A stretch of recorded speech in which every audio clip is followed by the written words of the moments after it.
Muy buenas noches, señoras y señores, a una nueva entrega de Tarea Fina Televisión en nuestra segunda temporada, 2019.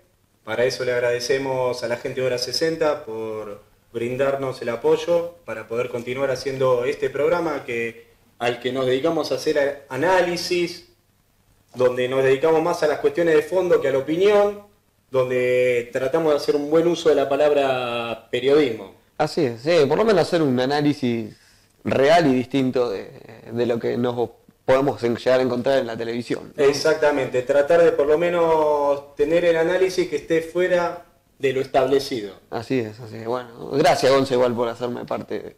No, todo un gusto, Roma. Tal vez me recuerden en programas como Tarea Fina, como Tomalo con Fernet. O Tarea con Fernet. O Tarea con Fernet, así que... Como este año no va a haber, le vamos a decir a la gente que no va a haber Tomalo con Fernet. Decidimos hacer un mix. Sí, Fernet, Coca y el hielo. Exactamente. Y política. Y política, muy bien. Vamos a continuar con la presentación de los invitados del día de hoy. A mi lado, productor también del programa, Román Milone. Y por este lado, Andrés Berazategui, licenciado en Relaciones Internacionales. ¿Cómo estás, Andrés? Bien. Bueno, lo felicito por el mix de programas y por una nueva temporada de Tarea Fina con Fernet. Sí, esperemos. Gracias. Veremos qué sale. Sí. No sé si arrancan bien llamándome a mí, pero bueno, espero estar a la altura. Muy bien, vamos a empezar por lo primero, como hacemos siempre en este programa, cortito y al pie. Le decimos poner a esta emisión Estado de Situación 2019. ¿Qué vamos a tratar en el programa de hoy? Un poco de lo general a lo particular, el estado de situación en el que se encuentra la Argentina, haciendo un análisis del mismo. Como bien dijo un muchacho que de esto sabía mucho, la única política que existe es la internacional. Entonces, por eso es que invitamos a un licenciado en Relaciones Internacionales. ¿Por dónde podemos empezar, Andrés, para hacer un estado de situación? Podría empezar como detonante para poder empezar el tema, algo que pasó hoy.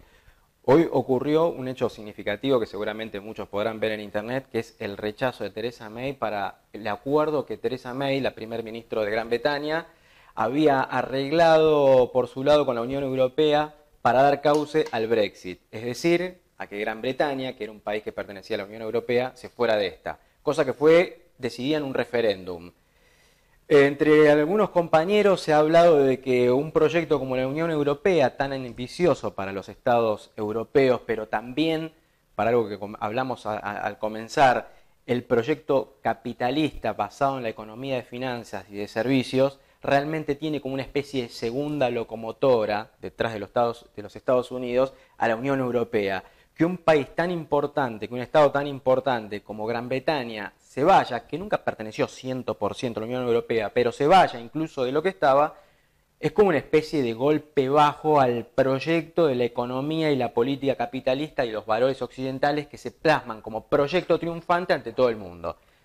¿Cuál es el discurso liberal occidental? La Unión Europea ha demostrado que uno de los lugares más conflictivos, agresivos, violentos y que ha vivido de guerra en guerra.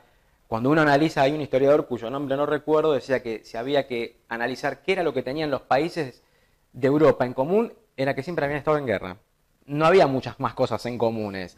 No obstante, la Unión Europea se suponía que había puesto en práctica o pone en práctica los valores occidentales que tanto predica la Ilustración desde el siglo XVIII en adelante. El comercio, la democracia, el respeto a la libertad individual, realmente han transformado al ámbito más conflictivo, o uno de los ámbitos más conflictivos del mundo, en una zona próspera y pacífica a partir de la unión, del condicionamiento, exactamente, del condicionamiento y la limitación de las soberanías, en aras de defender algo mucho más importante, que es la libertad individual, los derechos humanos entendidos como los entiende Occidente, con la prosperidad y la posibilidad de movilizar flujos económicos, financieros y humanos más allá de las fronteras. La verdad que este proyecto, que más allá de la mitología propia que han creado los europeos, te dicen, la Unión Europea viene con la Comunidad Económica del Carbón y el Acero, tiene décadas. En realidad la Comunidad Europea tiene 20 años y como está hoy tiene menos aún. Que Gran Bretaña se vaya es un golpe duro. Sí. Que los partidos y movimientos euroescépticos, como se les suele decir, movimientos políticos que no están muy de acuerdo con este tema de la Unión Europea, estén creciendo, es un golpe duro. Que dos partidos que no eran cercanos se hayan unido y hayan tomado el poder en un país de Europa Occidental, como en Italia, es un golpe duro, porque son euroescépticos también. Porque la visión que hay creciente en Europa es de que una burocracia transnacional a la que reside en Bruselas está decidiendo en aras de una burocracia económico-financiera transnacional más allá del interés de los pueblos. Sí. Esto es lo que hay de fondo en el ascenso, no es un ascenso de la derecha que viene a voltear como el nazismo y como el fascismo a los liberales del poder. Es un verdadero auge, una verdadera protesta generalizada de los trabajadores crecientemente precarizados que hay en Europa contra lo que se considera que es una burocracia que está decidiendo en beneficio propio en contra de los pueblos. El síntoma, o mejor dicho, la demostración más cabal de esta demostración heterodoxa, heterogénea, no demasiado ideologizada, pero realmente popular, masiva, en contra de esta élite, es la manifestación de los chalecos amarillos en Francia. Sí. Los chalecos amarillos han sido, por eso el establishment intelectual francés ha salido, y la burocracia política francesa ha salido a desmerecer terriblemente a los chalecos amarillos, acusándolos o bien de nazis y de extrema derecha, o bien de anarquistas y de radicalizados de izquierda. Exactamente. Lo cual seguramente en ambos casos es cierto, pero ¿por qué hay de todo? Nosotros, que tuvimos el diciembre de 2001, y que sabemos que cuando los radicales querían desmerecer la movilización popular de 2001, acusaban, hay de esto, hay de lo otro, hay de aquello, y seguramente tenían razón en todo lo que decían, pero presente porque era popular. Había de a todo, en el medio, trabajadores comunes y corrientes que eran la mayoría.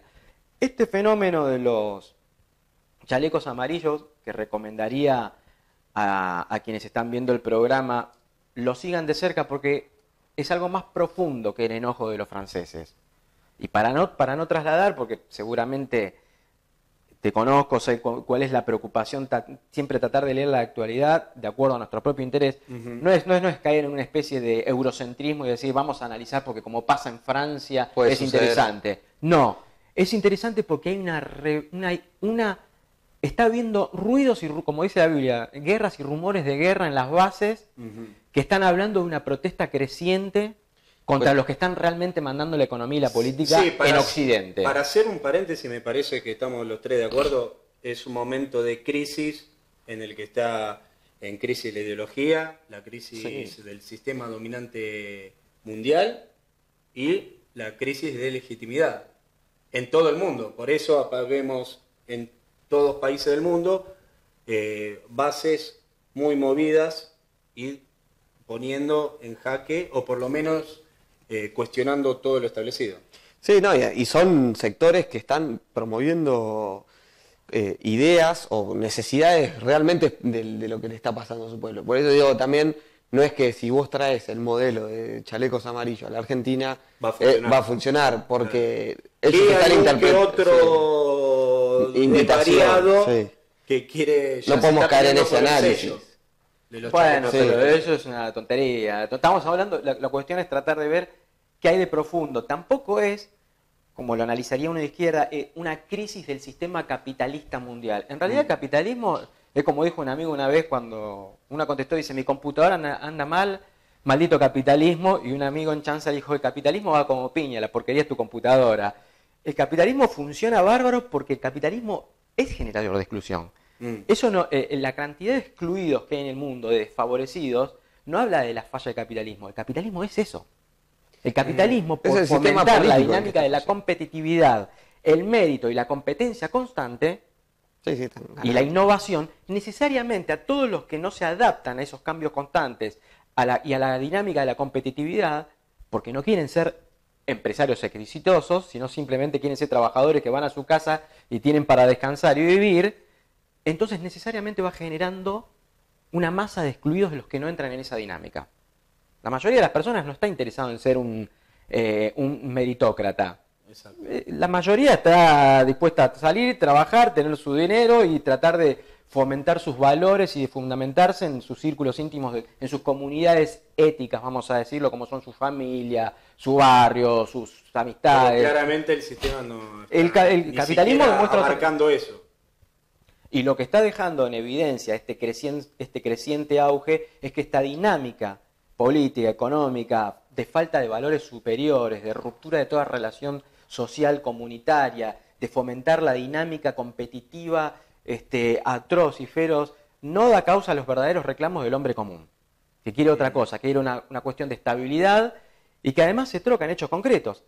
Están bajando, los salarios a la baja están siendo terriblemente fomentados por la inmigración constante, por ejemplo, que esto no tiene nada que ver con la inmigración en tanto y en cuanto exista 5 millones de negros en Europa. No tiene que ver con eso, aunque podemos hablar también de la influencia de factores exógenos con el objeto de generar menos pueblos y más masas de consumidores, lo cual también claro. eso pertenece a la dinámica del capitalismo, sino que eso fuerza los sueldos a la baja y da lugar a lo que ahora se ha denominado el precariado. Así como en el siglo XIX existía el proletariado, que era aquel trabajador de fábrica que en condiciones de semi-esclavitud se había ido del ámbito rural al ámbito urbano y trabajaba 12 horas por día a partir de un salario miserable, hoy existe un montón de tipos que no tienen esa misma connotación. Primero porque tiene el origen también de ciudad. Segundo, ese tipo probablemente tenga profesionalmente un título, en Europa casi todos tienen títulos, y sin embargo no le alcanza para vivir. A diferencia del proletariado, esta persona es urbana, con preparación, pero la dinámica del capitalismo igual lo deja fuera. Esto no es un trabajo proletarizante, sino precario, de ahí viene precariado. ¿Sí? Un tipo que tiene una licenciatura, un doctorado en maguncia y es, como decíamos nosotros, vas a terminar manejando taxis. Bueno, está manejando taxis hoy en Europa o trabaja en una oficina, pero ya no es más 1000 eurista, no cobra 1000 euros, que es lo que mínimo tiene que tener para vivir. Bueno, este precariado es el hombre que está viendo desmerecer la ruptura de todas sus relaciones sociales, está viendo y no alcanza a comprender efectivamente cuál es la dinámica, porque el trabajador está en otras preocupaciones diarias que ponerse a estudiar cuál es la dinámica del capitalismo y ver cuáles son sus consecuencias humanas y filosóficas. Pero sale a la calle, como por ejemplo con rabia, como pasó con el chalecos amarillos. Ahí no hay una cuestión coyuntural contra Macron por tal o cual medida concreta que fue el detonante, el tema de la nafta, fue el detonante. Hay un cuestionamiento un poco instintivo en algunos casos, un poco más ilustrado en otros, más consciente, si se quiere, para que no se confunda la expresión, en contra de esta burocracia transnacional que en Europa se sintetiza en la burocracia de Bruselas, como gran fomentadora de esta precarización humana y laboral, pero primero humana. Muy bien, entonces vemos que las poblaciones, por ejemplo, de Europa, claramente esto es consecuencia directa de todas las problemáticas que tiene. Falta de vivienda, trabajo precarizado, no trabajo, y el sistema capitalista funciona en todo el mundo. Es algo que por lo menos eso sí se repite, esa dinámica de cada vez más gente quedando afuera y cada vez menos adentro. Las élites cada vez quedan un poquito más al descubierto. Sí. No es el fracaso de una serie de medidas mal No, aplicadas, claro, es el exactamente. cuestionamiento al proyecto occidental que encarna económicamente Estados Unidos y que valorativamente representaba Europa. Este proyecto de dilución de los pueblos, de generar una economía de mercado donde los estados, los pueblos son cosas secundarias, porque somos todos individuos que consumimos y competimos, que Queda- es la perspectiva, queda borrada está la cuestionada, nacionalidad, está queda borrado cuestionado. todo. El proyecto de la ilustración, porque en definitiva esta es la consecuencia del proyecto de la ilustración, lo que vos mencionaste, de la Revolución Francesa, está siendo cuestionado y esta vez por los propios pueblos. Esa es la cuestión de fondo. Eso es muy interesante. Esa es la cuestión de fondo. Y que una El de las proyecto- claves para entender. El proyecto occidental, Europa, el mundo se hizo hace 2 siglos, fue realmente, Europa fue el que lo dotó de forma. El régimen internacional y los órdenes internacionales de los últimos 2 siglos fueron formateados por Europa. ¿Sí? Bueno, hoy Occidente, hoy Europa y Estados Unidos está empezando a hacer agua. Lo que lo que conlleva el cuestionamiento, como una muestra del ejemplo, los chalecos amarillos, pero el ascenso de los gobiernos como el de Italia, el ascenso del euroescepticismo, la reviviscencia de la cultura y de la polémica acerca de qué somos como identidad en Occidente, es un cuestionamiento abierto al proyecto de la Ilustración y a los valores de Occidente que encarnan Estados Unidos y la Unión Europea. Ese es el tema de fondo.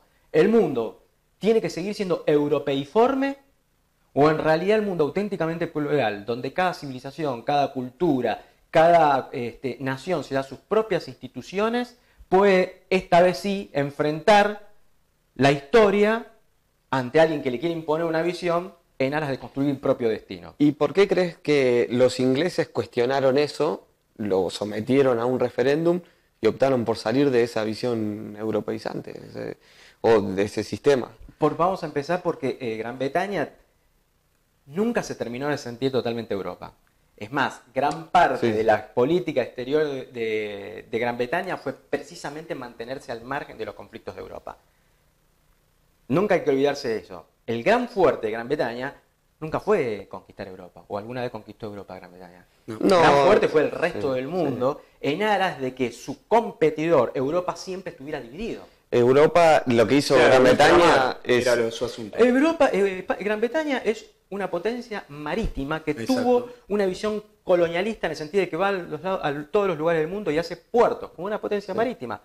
El poder continental europeo nunca fue un objetivo de conquista para los británicos, sino fue una competencia a la que, por ser competencia, tuvo siempre que romper. Pero operó para que nadie crezca más. Por supuesto, la doctrina clásica de Gran Bretaña respecto de lo que es el poder europeo es lograr que en Europa continental nunca dos potencias pudieran hacerle frente. Por eso siempre que creció Francia, apoyó indirectamente a Alemania, siempre que creció Alemania apoyó indirectamente a Francia, cuando se pudieron unir la cuestión era apoyar a los rusos, ¿se entiende? Exacto. Siempre tratar de nunca una potencia dominar el poder continental, y esto es muy importante porque esto de algún modo tiene que ver también con lo que estamos hablando. El proyecto de la Ilustración es un proyecto típicamente nacido de la experiencia anglosajona. Sí. No hay que olvidarse que la Revolución Francesa, todos los que se formaron en la Ilustración francesa, primero consumieron todos los libros de lo que había ocurrido y la experiencia que había ocurrido en el siglo XVII en Inglaterra. Consumieron a Locke, consumieron a Hobbes, consumieron a... ¿sí? Locke. Exactamente, eso fue lo que consumieron. ¿Sí? Y es un proyecto que ya hablaba Carl Schmitt, hay un proyecto civilizacional marítimo. El libre comercio, el libre movimiento, la libre circulación es una típica mentalidad de hombre del mar. Exacto. El proyecto de una Alemania, por ejemplo, o el proyecto histórico civilizacional que ha tenido Rusia, es un proyecto que está afincado en estirpes que no se mueven, en poder territorial. El territorio. Y de algún modo esa reviviscencia de lo propio, concreto, que es mi lugar, es un enfrentamiento de fondo contra lo nómade, abstracto y De una transnacional. isla. Recordar una isla. Que de algún modo la burocracia de Bruselas, ¿qué es esto de la Unión Europea? ¿Qué es la Unión Europea? Bueno, es un poder supranacional más allá de todo arraigo común, basado en la tierra, basado en la comunidad, basado en la propia cultura, basado en el propio arraigo. Otra esto es cosa desarraigado, el que está mercado bueno capitalista recordar es que por desarraigado. ahí cansó a la población europea esto de organismos supranacionales que ellos ni siquiera eligen en la democracia liberal, que deciden por ellos. O tal vez en Gran Bretaña esté sucediendo que no quieran más la inmigración que está aceptando la Unión Europea. El alcalde de Londres es musulmán. Sí. Digo, estarán deteniendo también esas que caigan las culturas mismo dentro de Gran Bretaña y de repente Sí, me parece que hay una reacción, o sea, aparte de lo que vemos, como una consecuencia directa de la exclusión del capitalismo, es la reacción directa e instintiva de los pueblos. Es que en realidad quien le dice que no primero al Brexit en Gran Bretaña no son los políticos. Al contrario, el establishment mediático británico está totalmente a favor de seguir estando en la Unión Europea, porque en cierto sentido económicamente le da con matices, por eso la integración de Gran Bretaña en la Unión Europea no es 100%, siguen teniendo su libra, por ejemplo, Sí, claro. Tienen varias cosas que no tienen la Unión Europea, es a partir de un rechazo en la votación. Y los británicos son consecuentes con su liberalismo individualista. Los tipos respetan a rajatabla toda manifestación de la voluntad de los individuos. Entonces hay tres cosas que se respetan mucho en Gran Bretaña, son la prensa, las elecciones y el parlamento, porque son los lugares donde se expresan. En Gran Bretaña sería rarísimo, por ejemplo, una censura a un libro. Claro. No existe, vos podés decir cualquier barbaridad, sería algo que va en contra de sus usos y sus costumbres. En Gran Bretaña está pésimamente visto, por ejemplo, que un policía te pide un documento. Claro. Está mal, es una vulneración a tu intimidad. Entonces nadie pagaría cultura, porque es por esa cultura arraigada, nadie pagaría el costo político en Gran Bretaña de desoír el resultado del referéndum. Nadie querría ensuciarse y decir, porque sería la muerte política de quien lo hiciera. Entonces, la polémica en Gran Bretaña es si salir duramente de la Unión Europea o salir mediante acuerdos donde de algún modo algunos negocios seguimos teniendo. Lo que presentó Theresa May era un arreglo con la Unión Europea para no salir tan violentamente, y se lo rechazaron. ¿Por qué se lo rechazaron? ¿Porque la élite quiere seguir participando de la Unión Europea o porque en realidad quieren un rompimiento limpio y abierto? Claro, eso es lo que hay que analizar. Exactamente. El fondo ya lo saben, están discutiendo la forma. Ahora, saliendo de Europa, Andrés, ¿alguna otra cosa en el resto del mundo, en otra región que valga la pena tener en cuenta? Bueno, que hay potencias hoy en día que cuestionan abiertamente este orden liberal capitalista occidental. Entonces hay proyectos mundiales en pugna. Hay proyectos, habría que ver cómo definimos exactamente un proyecto mundial. Claro. Porque, por ejemplo... Que se puede malinterpretar. Porque tal vez Rusia cuestiona eso, pero no porque quiera, no porque tenga una especie de proyecto para brindar como alternativa. Claro. Como si lo tuvo la Unión Soviética. Una discusión filosófica, claro. Como si lo tuvo la Unión Soviética. Exacto, sí. Bueno, malo, regular, para mí malísimo. Pero digamos que la Unión Soviética se creía, tenía un poco, porque los rusos tienen un cierto mesianismo interesante para estudiar. El comunismo ruso fue una mezcla de comunismo más mucha cultura rusa. Exacto. Tenían un proyecto alternativo a Occidente. Decían, el nuestro es este. El comunismo en un solo país, o como vos le quieras decir, sí, en realidad era un proyecto distinto y como alternativa. Rusia no tiene una alternativa, no tiene una ideología oficial. Putin, por más buen estadista que sea, y yo creo que lo es, no parece en absoluto interesado en dejar una doctrina, en elaborar un pensamiento y un proyecto alternativo para el mundo como alternativa para el resto de los países, que enfrente o que sea alternativa al orden liberal. Nosotros, ustedes saben, acá con algún grupo de amigos, tenemos un grupo que se llama Nomos, dicho sea de paso, sí, a un poco de propaganda en el grupo Nomos. Editamos a varios autores que cuestionan en defensa de la particularidad, esta visión occidental de la política, y hemos editado a un autor ruso, Alexander Dugin, que él pareciera estar interesado en que Rusia tuviera una alternativa.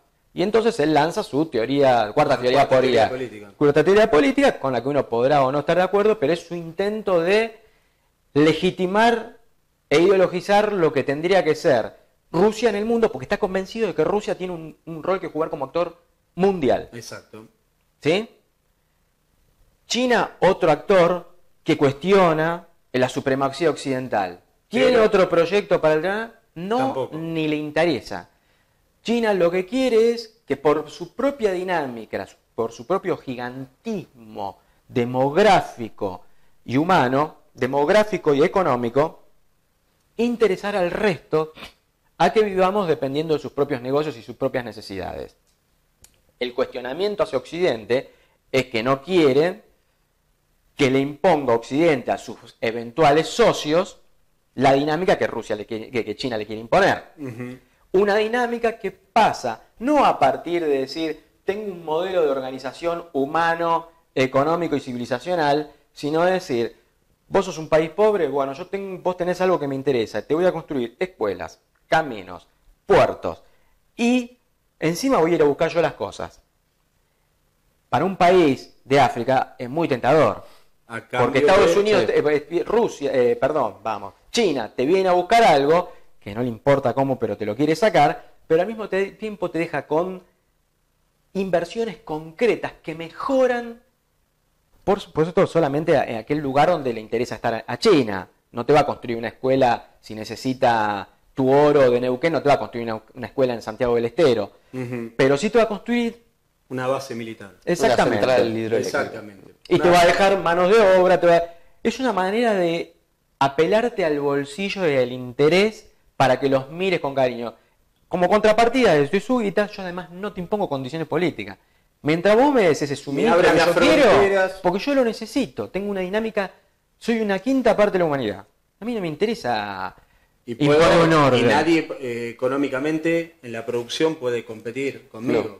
Pero lógico. Es muy difícil Rompe ser competitivo mercado. contra alguien que tiene costos casi cero en casi Y que todo es lo una produce. dinámica que se va a dar dentro de no mucho tiempo en Europa, cuando Europa esté dentro de 20 años total y absolutamente integrada a la economía china, Sí.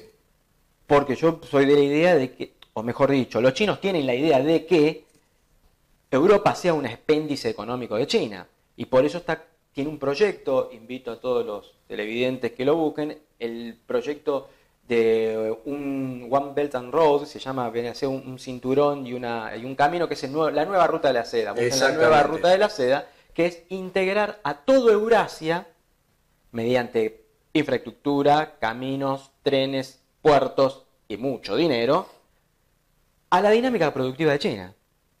Exactamente. Y están poniendo un dinero que es, además de exorbitante, útil, porque no es simplemente Sí. como yo decía, no es simplemente que te compran algo y te lo llevan. En el camino te construyeron un montón de cosas que son útiles. Exactamente, para los que pensaban incluso que era un mito el Camino de la Seda, existió y aparte lo quieren hacer de nuevo. Lo quieren existe hacer todavía. por partida Y doble. existe todavía. Todavía Por existe. eso es un One Belt and Road, por eso es un camino y un cinturón, porque el camino es por el medio, digamos, del continente eurasiático, que vendría a ser un paralelo a la ruta de la seda. Pero el cordón es el que va por mar. Por eso están construyendo una armada muy poderosa. Exacto. Y están construyendo puertos. Sí. En África y en la costa del Índico. ¿Se entiende? Por eso es One Belt, One Road. Un camino y un cordón. Muy bien, y Vendría a ser. este tema que tocamos también es para cuando pasemos al tema nacional, es el tema del trabajo, se me ocurre. ¿Cómo va a ser en el futuro la cuestión trabajo, la cuestión estabilidad laboral, la cuestión sindicatos para países como la Argentina, cuando se viene un mundo que va a plantear esas reglas de juego? Y pues es complicado, ¿no? Ahora tenemos, Todo un desafío. por ejemplo, y porque hay que ver que la dinámica, una de las dinámicas de competitividad de capitalismo implica maximizar beneficios principalmente a partir de el ahorro en todo lo que sea, por ejemplo, todo lo que es gastos. Uno de esos gastos principales es la logística. Claro. Hoy están haciendo como manera de movilizar personas y bienes las empresas vía aplicaciones de los celulares, ¿no? Tenemos que vos te querés movilizar a un lugar y en vez de tomarte un taxi te tomás no lo voy a decir, Sí, una sí, empresa que vos bajás con un tipo que necesita laburar y bueno, en ciertas condiciones cuestionables, pero bueno, te sirve a vos. Hoy en día, claro, lo que hoy por eso es un muy buen tema a discutir, tal vez en otro programa, sí. Roma, hacerlo específicamente, lo que se conoce como precarización, trabajo de plataformas. Claro, discusiones que las está teniendo que dar hoy el movimiento obrero en Argentina porque está avanzando demasiado rápido. Bueno, el ejemplo más práctico y más que todavía, que deja más a la clara el tema de la precarización, es el paradigma de la economía colaborativa. Exactamente. Que es ahí una plataforma que ustedes ven, ustedes tienen ganas de morfarse una hamburguesa y se piden mediante una aplicación. Y elimina la figura del patrón, porque vos te quedás sin trabajo cuando te bloquean de la aplicación. Exacto.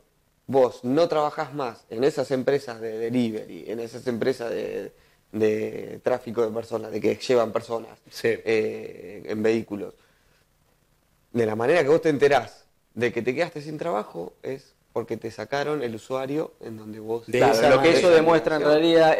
Que la semana pasada le pasó a 700 chicos en un día. ¿Con quién negociás? Eso Claro, no, el problema es que, claro, no hay posibilidad de negociación porque no te reconocen la relación de dependencia. Exacto. Una aplicación, el que desarrolla la plataforma virtual, lo que dice es, él no es trabajador de esta empresa.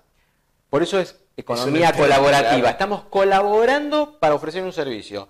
Yo pongo la plataforma virtual porque mi empresa es desarrolladora de plataformas virtuales y lo que hago es poner en contacto a dos personas. Una persona que necesita un bien o un trámite o un servicio y otro que se ofrece para realizarlo. Ergo, yo soy independiente del mismo modo que el que se ofrece para realizar esa tarea utiliza mi servicio, pero realiza él la tarea. No Esto sos por un eso... ahora sos un emprendedor. Claro. Es verdad. Ahora entonces sos tu propio jefe porque elegís tus horarios, por ejemplo. Pero lo que no dice, esto digo, trasladándolo al hecho concreto de los que piden comida, por ejemplo, a partir de estas plataformas estamos hablando, ¿no? Te dicen, bueno, no hay relación de dependencia, por lo tanto, no hay despido, no hay reconocimiento de cargas sociales, no hay indemnización, no hay vacaciones. Obra Pero ¿cuál es social. el tema? La verdad es que el tipo está vigilado por GPS. Si se niega a realizar el trabajo, tiene un llamado de la empresa en cuestión para que lo vaya a realizar. No, ¿cómo no era? Si yo soy mi propio jefe, no quiero ir, no voy. Y segundo, existe, y esto es lo más importante, existe una doble capacidad punitiva de la empresa esta para con el trabajador que no realiza la tarea o que la realizó mal. Lo pueden, O no la realizó le bajan a la tiempo. calificación Sí. y eventualmente lo bloquean, lo cual equivale a un despido. Y Exactamente. esto siendo que es un trabajo que ya está regulado. Es un capítulo de Black Este es el Mirror. tema. No sé si ¿no vieron un capítulo de Black Mirror donde las personas van teniendo estatus, trabajo y acceden a determinadas cosas según la cantidad de me gusta que le dan en la vida.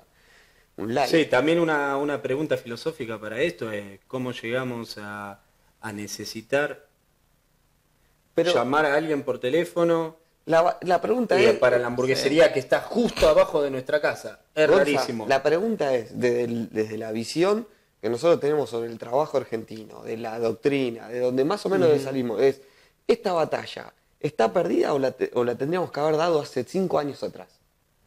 Para que porque esto no es un modelo de trabajo para el argentino. No estamos nadie está de acuerdo en esto. para nada, porque Pero esta discusión y esta batalla, porque claramente de acá en adelante va a ser los paradigmas del movimiento obrero argentino.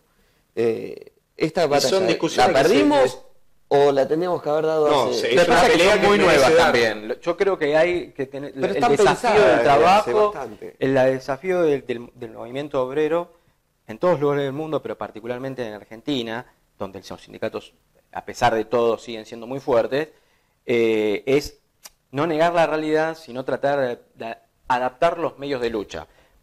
Porque ¿qué vas a hacer? Vos no vas a poder terminar con los celulares. No vas a poder terminar No. con la tecnología, no vas a poder terminar con internet, no vas a poder...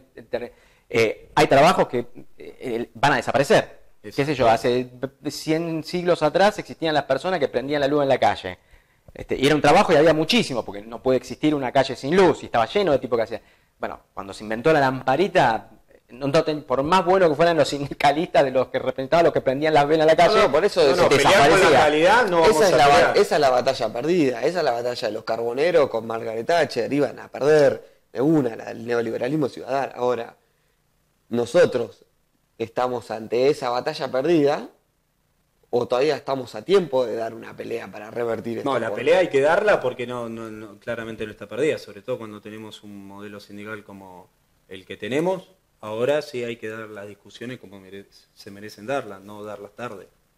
Y creo que tiene que ver tiene mucho que ver también que cada gremio es una realidad distinta. Obviamente hay casos en las batallas están perdidas. Por ejemplo, yo puse un caso extremo, Sí, sí, sí. pero el tipo que prendía velas claro. está perdida. Sí. Pero Ahora, son por desafíos ejemplo, que yo te voy a poner un ejemplo concreto de un gremio fuerte. Por ejemplo, el gremio de la UOCRA, el gremio de los trabajadores albañiles. Sí. Vos me decís, no es una batalla perdida porque obviamente necesitas... Pero ¿qué pasa cuando en 50 años las casas se hagan como ya se están haciendo con máquinas 3D? Claro. Que vos Otros ponés una materiales. máquina que tiene un brazo y pone los ladrillos y el cemento al mismo tiempo. Donde se necesitaban 10 tipos, hoy se necesitan 2. Exacto. Un tipo que opera con una máquina que opera, el arquitecto o el programador de la Va televisión. a haber que encontrarle soluciones a eso. Van a pasar décadas, pero probablemente, pero no 100 años. No. Como pasó con estas economías de colaboración o las economías de plataforma.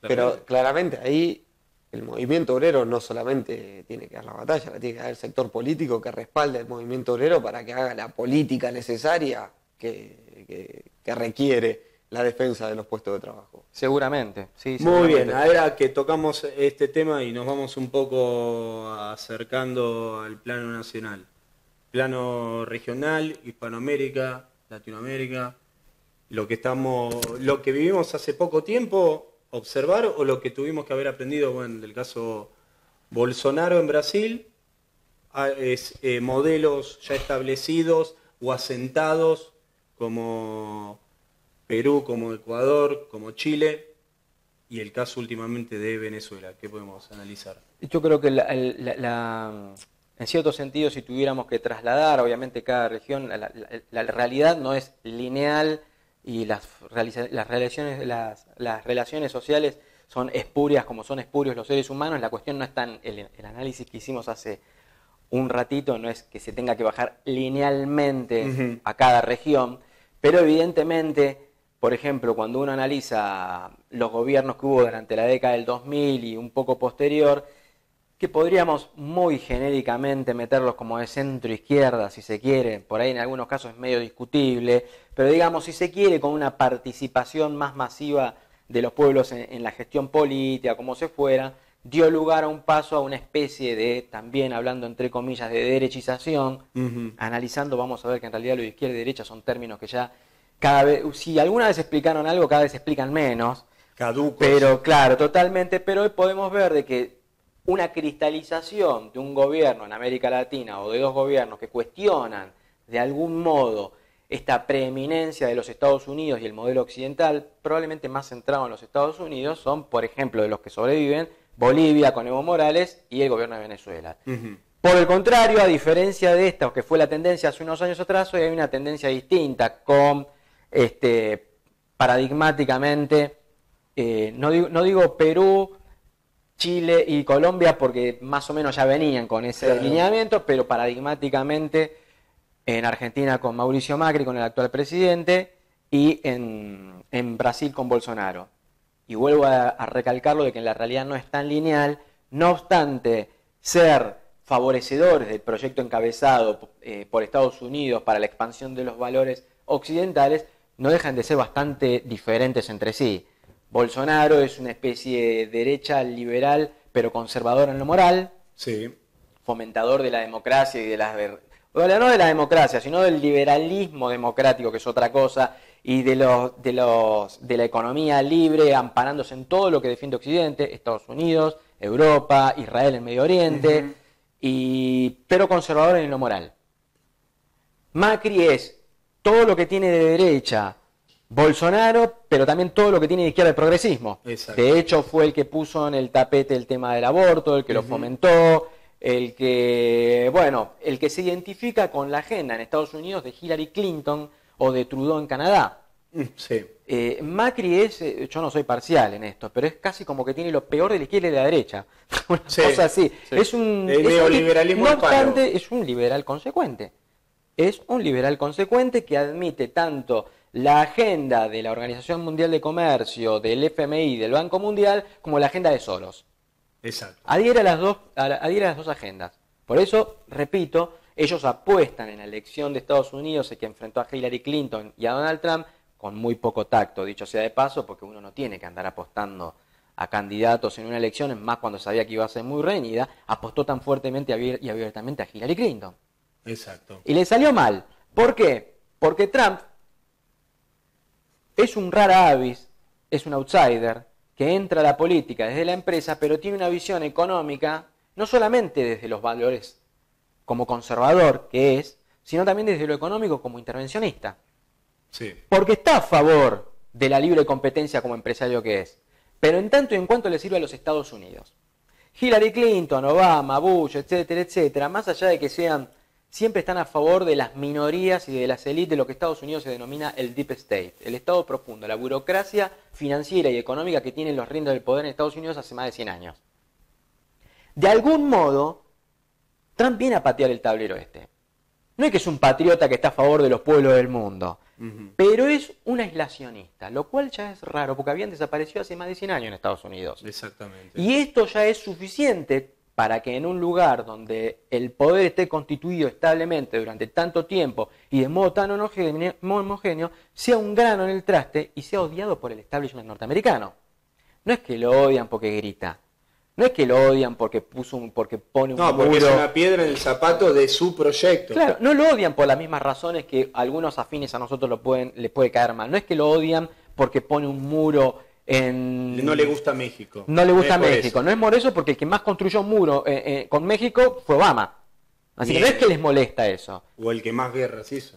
Exactamente. Lo que le Y molesta se supone que era un presidente progresista. es que obligó Claro, a Nike por eso esa- a poner una fábrica en Estados Unidos. Le molesta que dejen de no hacer quiere el fábricas libre en movimiento Tailandia. de personas y de Es- capital que promueve el capitalismo. No Exactamente. quiere porque quiere una política dura, pero a favor de los Estados Unidos y no a favor de la élite global. Eso es lo que le molesta. No quiere porque es un enemigo, no quiere la agenda de Soros, por decirlo de algún Sí, modo. pero lo contenta reconociendo a Jerusalén capital. Lógico, a ver, porque él no deja de ser un empresario y no deja de ser, en cierto sentido, tan influenciado por el neoconservadurismo. Eso que Sí. está ligado a la derecha cristiana, Sí. digamos. No obstante, por eso decía, no es que pero las críticas que nosotros, vos y yo le podemos hacer, no son las que le hace el establishment. El establishment no lo critica por favorecer a No. Israel, al contrario. De esa parte se le aplaude. Wall El Street y establishment Hollywood, de Wall Street no le critica el muro con México. ¿Se entiende? Le critica el proteccionismo. Le critica no intervenir más. Hasta hoy no invadió ningún país. Al contrario, está sacando tropas. Exactamente. Eso es lo que le critican. Le critican el retraimiento y la participación y la proactividad de Estados Unidos en los asuntos mundiales. Eso le critican. Está de vuelta dándole territorio a las discusiones. Apareció un vértice nacional. Y el hecho de que ocurra ese cuestionamiento de la supremacía norteamericana como garante de este orden occidental ocurra en los propios Estados Unidos es probablemente la patada más sustancial a ese proyecto que hablamos de la democracia, del liberalismo occidental. Mucho más que el Brexit, mucho más que los chalecos amarillos. Porque está ocurriendo la catástrofe, llegó un tipo en el corazón del sistema, en el garante de este sistema, que es Estados Unidos. Estados Unidos es el garante de todo este proyecto, merced a su economía y a sus Fuerzas Armadas, por supuesto. Pero ¿cómo se traslada esto a la región? Cuando Bolsonaro dice, bueno, yo quiero seguir este proyecto. Cuando Macri dice, yo quiero seguir este proyecto. Ayer le rechazaron 2 licitaciones a China para la construcción de usinas termoeléctricas, y ese es el costo, cuando estaba cerrado que iban a hacer los chinos, y ese es el costo del apoyo de Donald Trump al FMI para que nos diera plata. Esas cosas se pagan. Sí. ¿Se entiende? Ahora bien, ¿quién es el que cuestiona esto en Latinoamérica? Bueno, Bolivia, Venezuela, y ambos sufren, particularmente en el caso de Venezuela, porque Bolivia ya es un poder constituido, está haciendo crecer mal que mal la economía, la hace crecer. Venezuela, gracias a gravísimos errores constantes también del gobierno de Nicolás Maduro, de la baja del petróleo, de no haber potenciado el espacio venezolano y haber construido un auténtico poder nacional, se encuentra en una situación francamente muy desfavorable como para poder ser un actor de peso que pueda cuestionar a los Estados Unidos. Sí, está cuando no tiene ni bastante siquiera, frágil, sí. cuando está muy dividida la población, ¿no? Eso es real. Deberíamos aprender de esa experiencia. Y deberíamos aprender También esa deberíamos experiencia. aprender de la experiencia de Brasil, que fue mucho menos intensa, pero por lo menos en cuestiones de campaña electoral, en cuestiones más de cercanas al tiempo, analizar los errores que tuvo el PT, por ejemplo. Claro.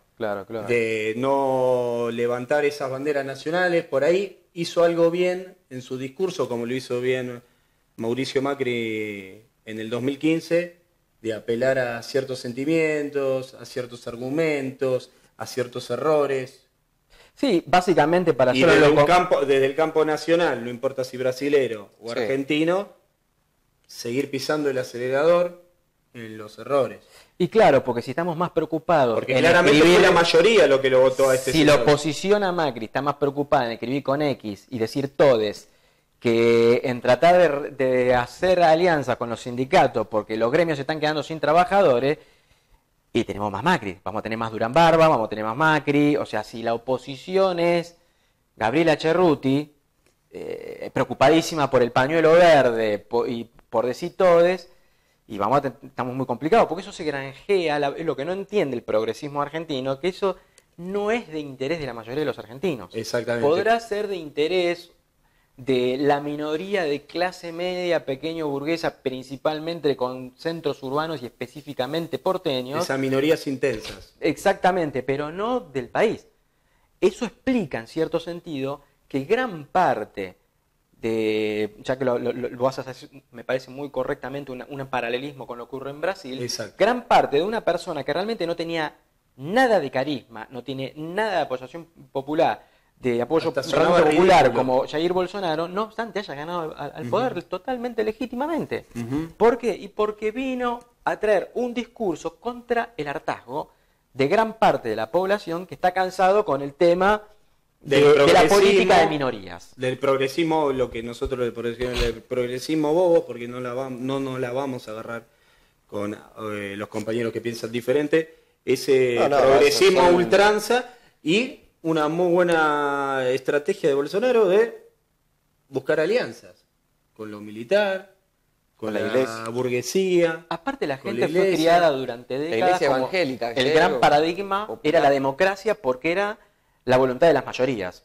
Claro. Y el progresismo tiene y propone en agenda a las minorías. Entonces es totalmente contradictorio con lo que, para bien o para mal, incluso fue absorbido por la propia población durante décadas. Si es tan importante la voluntad de las mayorías, ¿por qué ahora resulta que son prioritarios los colectivos de minorías? ¿Por qué el colectivo lésbico gay es más importante que la desocupación que afecta Estructural. que es estructural? ¿Por qué es más importante los chicos de 15, las chicas, la revolución de las hijas con el pañuelo verde, cuando la inflación galopante hace que tu sueldo no llegue a fin de mes? Bueno, si seguimos con el discurso de minorías, se corre el riesgo de perder a las mayorías. Entonces después no puede asombrar el triunfo de Macri o el de Bolsonaro. Claro, exactamente. Claramente vemos ahí una ecuación muy parecida. Como vos decís, no hay nada lineal, pero lo tenés a Brasil básicamente contándote, es muy probable que pase esto porque lo estamos viviendo y parece que no aprendemos la lección. Y nosotros que lo vemos, vemos este panorama y detectamos estas cosas, ¿por qué los dirigentes, que se supone que están un escalón por encima de nosotros en un análisis político o en una visión política, deciden subirse a ese ring y pelear la minoría?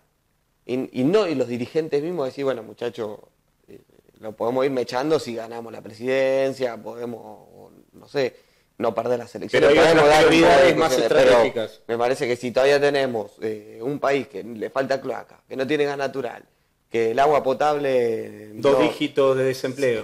Porque creo yo que porque hoy en día los políticos, al no tener la dirigencia política, la dirigencia política, al no tener legitimidad de origen, sea por falta de carisma, sea por falta de historia o lo que fuera, están siempre a la búsqueda del electorado en términos mediáticos. Y la influencia mediática vía dólares o por discursos instalados en los ámbitos culturales para imponer esta agenda es muy fuerte. Soros, por ejemplo, por decir un paradigma, Jorge. Claro, te banca a cantidad de periodistas, de organizaciones y de movidas culturales que condicionan los discursos, lo que se denominaba los centros de producción de sentido. Se bancan becas, cátedras, profesores, intelectuales, editoriales y programas que bajan este discurso. El problema, ¿cuál es? Cuando vos salís a la calle. Claro. El gran problema de estas sorpresas es que un político que trabaja en el Senado le viene un periodista que le defiende esta agenda de minorías. Y agarra y habla a otro periodista que defiende la agenda de minorías. Prende la televisión y está esa agenda de minorías. Pero cuando va a la calle hay una ruptura. Y eso es lo que explica cierto rechazo. Los primeros que quedaron asombrados con el resultado fue kilómetros de tinta corrieron con esto. Con el Brexit, fueron el establishment británico que dijo, tanto los que estaban a favor como en contra, sabían que iba a votarse, el referéndum iba a dar que la Gran Bretaña siguiera estando dentro de la Unión Europea. Y resulta que no fue así. ¿Pero por qué pasó esto? Porque los políticos, totalmente en su castillo de escuelas de opinión y de producción de sentido, todos se minaban a la cara y todos estaban de acuerdo con la Unión Europea.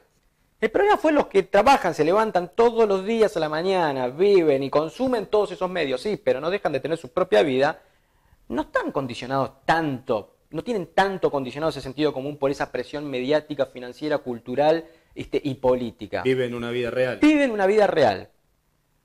Salí, pero yo como ejercicio para muchos militantes de fin de semana, que se tomen trabajo también de militar en la semana hablando con la señora en la cola del supermercado, y se van a dar cuenta de que no está preocupado por la polémica del aborto, de si el aborto sí o el aborto no. Está preocupado porque no le alcanza la guita a fin de mes. Está preocupado porque los aumentos de la inflación son terribles. No están preocupados por saber si es importantísimo escribir. Con arroba. Claro, yo la llevé a mi vieja al Hospital Posada. Yo como buen clase baja, yo la llevo a mi vieja al hospital del Estado. La llevé para que se hiciera revisar, se hacer quemar unas verrugas. Y mi vieja se paró delante de a mí me causó gracia, pero claro, hay un trasfondo de eso. Mi mamá es una mujer mayor, tiene 76 años. Y se paró a un cartel que decía, en memoria de los detenidos desaparecidos, pero decía detenidos desaparecidos, porque estaba con X. Y mi vieja lo leyó, pero claro, se paró. Claro. Leyó, no entendía, claro, no entendía qué decía, y lo leyó, dijo, detenidos desaparecidos, claro. Y banaliza una cosa, hasta banaliza una cosa grave, pero mi mamá, mujer mayor, claro, no está interesada en esa X. Está preocupada porque después en el hospital el turno se lo dieron 2 meses después. Ese es el choque catastrófico entre ocupar un espacio para escribir con X o hacer un mejor lugar para que se atienda al pueblo. O una discusión seria, sanitaria, como es la del aborto, y no podemos sostener gasas. Claro. Es para eso, pero volviendo a lo que vos acabas de decir, también esos métodos, usamos los mismos métodos de gente como Durán Barba para hacer campaña, porque eso mismo que vos mencionás, de detenidos, uno lo vio en la última campaña electoral, jubiladex, encima 2 veces, claro, del frente electoral más grande del campo nacional y popular. Decime, Roma. Estamos bien ahí por ese tema, porque hay cuestiones que por ahí la gente está muy susceptible. Entonces metemos estos temas y por ahí se enojan, pero lo que importa de esto es que la dirigencia política se tiene que enfocar mucho más en la realidad. Que la discusión después, si quieren, la damos nosotros abajo, pero ellos tienen que interpelar un poco lo que decías vos, salir un poquito más a la calle a ver la realidad y tratar de estar a la altura de ser un dirigente político en este momento. Dirigir gente. Sí, y sí. No cumple con el requisito básico. Y mira, yo tengo esta semana tengo terminar 2 amigos que se quedaron sin trabajo. Y esto ya es repetido. O sea, si a mí, yo cuando pongo la televisión y el discurso pasa por este tema de la X, o de ver si la polémica es porque una chica le dieron en La Plata un programa llamado Todes. A mí explícame cómo mi amigo va a recuperar ese trabajo. A mí explícame cómo puedo hacer para que no se me recupere. Obviamente después hay cosas más importantes todavía. Sí. Por supuesto que hay cosas más importantes, pero tal vez no son tan inmediatas como la restauración de los lazos comunitarios que se están destruyendo, la reviviscencia. En algún momento vamos a tener que hablar de un proyecto nacional y de si vamos a hacer de Argentina, vamos a creer que Argentina es un lugar que está aislado en el mundo y no necesita un proyecto productivo que potencie el espacio y tenga una defensa nacional y se proponga cosas de políticas de Estado importantes. Después avanzamos en eso. Pero hoy los políticos tienen que ir a cuestiones más concretas que, repito, no tienen que ver. Hay que abandonar el tema de agenda de minorías, que es muy fuerte en los centros de producción de sentido, y eso creo que contesta lo que te digo a vos, y empezar un poco más a hablar a la mayoría, a no tener miedo de que hay que hablar a la mayoría, porque porque todos somos la mayoría. Sí, el pueblo es todo. Inclusive los que pertenecen a las minorías. ¿Y vos qué visión tenés más o menos de cuáles serían esos proyectos que logran un poco la unidad de todos los argentinos? ¿En qué nos tendríamos que basar para dejar de lado las cuestiones de las minorías y sí las de las mayorías? Para vos, ¿cuáles serían los primeros? Cuando esa pseudo dirigencia, plutocracia, habla de unidad, ¿qué podríamos hacerlo para que realmente eso suceda? Yo creo que es inapelable el tema económico que de inmediato que está haciendo. Yo soy un tipo que no suele hacer análisis por mi formación, no suelo abordar el tema económico, pero teniendo en cuenta la catástrofe que está haciendo el actual gobierno, no se puede esquivar más el tema de hablar. A mí me preocupa que escucho los candidatos y no me dicen qué es lo que va a pasar con el tema subsidios. Si vos querés ganar unas elecciones, una de las primeras preguntas que yo te voy a hacer es si realmente el boleto me va a seguir saliendo 20 mangos como hasta ahora, o van a subsidiar los productos de impuestos que pago para que yo pueda tener más guita para consumir y mover el mercado. Yo quiero saber si realmente va a haber inversión y va a haber producción para que haya más trabajo y que se va a solucionar la falsa dialéctica de que si se invierte gasto público y es para potenciar planes sociales, lo cual es una falsa dialéctica, porque generar trabajo saca a la gente misma de los planes sociales precisamente porque está trabajando. Después habría que ver hasta dónde realmente esto en la dinámica capitalista es posible. Yo creo que en realidad, en mi opinión personal, creo que si la economía capitalista se pronuncia como de hecho ocurre, necesariamente, como dijimos al comienzo, deja una masa de desocupados, una masa de excluidos que están contemplados a nivel estructural y por ende los estados tienen como función mantener e incentivar la dinámica competitiva de los agentes económicos y teniendo en cuenta de que necesariamente estos generan excluidos, gran parte del presupuesto a gasto social para mantener la paz social y evitar la conflictividad, porque no se pueden hacer negocios en una sociedad conflictiva, inestable y caótica. Eso es elemental. Exactamente, en un desorden no se puede.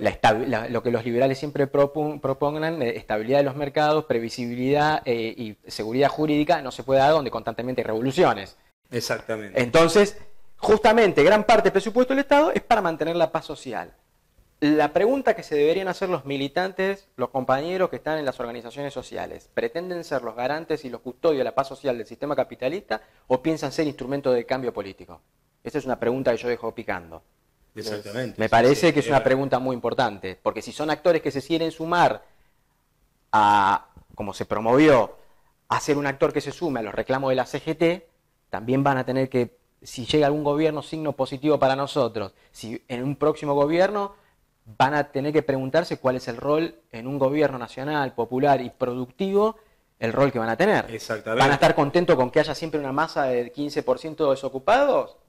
¿O van a trabajar para un modelo productivo de pleno empleo con una Argentina como la soñamos alguna vez, de Argentina potencia, donde las organizaciones sociales no existan, no por malas, sino porque todos tenemos trabajo? Eso es creo que un debate se va a tener que dar en algún momento. Y volviendo al tema de la unidad, claramente hay que tener una unidad programática, unidad de concepción. Las concepciones tienen que ser claras. Producción, trabajo, y tres banderas, realmente como la que tiene el peronismo, la unidad regional. Que sea efectiva la separación de la política de la economía. O sea, porque durante 12 años nos empezamos a decir entre nosotros que por fin había un gobierno que separaba lo político de la política económica.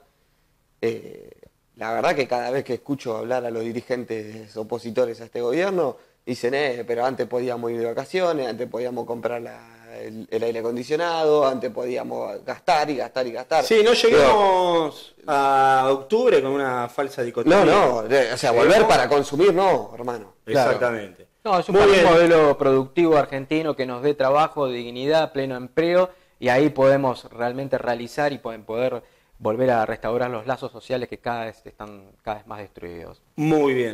Para ir cerrando, se pasó muy rápido a la hora. Así es, sí. Muy rápido. No sabía que pasaba muy rápido a la hora acá en Tarea Fina. Sí, es complicado. Muy bien, muchas gracias, Roma. Bueno, gracias a vos, Gonza. Vas Gracias a ser- a Marquito y a Mariano que nos dan el espacio. Y a acá. Guido, que vino Y a hoy. Guido también le mandamos un saludo. Y a mi Andrés. mamá que cumple. No, gracias a vos. Y a tu vieja. Mi mamá cumpleaños y Mariano Y también. Mariano cumple. Reino Buch también. Muchas gracias, te vamos a estar Gracias, molestando Andrés. más seguido, Andrés. Ningún problema, un gusto.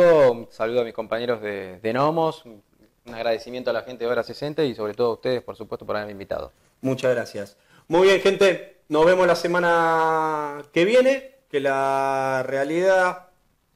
Recuerden que la realidad supera la idea. Así que nos vemos el martes a las 20. Ya saben cómo seguirnos en las redes sociales. En todas las redes sociales, Tarea Fina TV. Instagram, Un abrazo. Twitter, Facebook y Y todo. todes. Muy bien. Todo. Muchas gracias, gente. Hasta luego.